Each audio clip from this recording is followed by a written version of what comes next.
खान बन चुका है।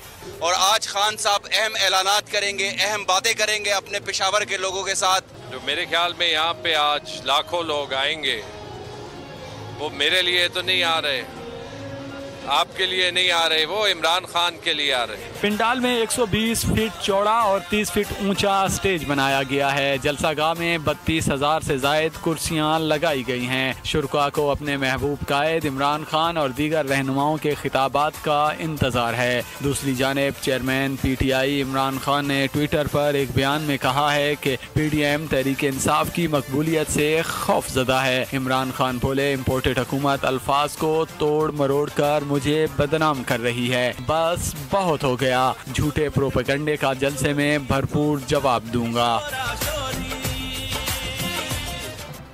पाकिस्तान तहरीक इंसाफ का पावर शो जलसे से चेयरमैन पाकिस्तान तहरीक इंसाफ इमरान खान और दीगर रहनुमा खिताब करेंगे। जलसे में कारकुनों की आमद का सिलसिला जारी है। इस बारे में जानते हैं नुमाइंदा बोल न्यूज़ नवाब शेर से। नवाब शेर, आगाह कीजिएगा, कितनी बड़ी तादाद जमा हो चुकी है इस वक्त PTI के सपोर्टर्स?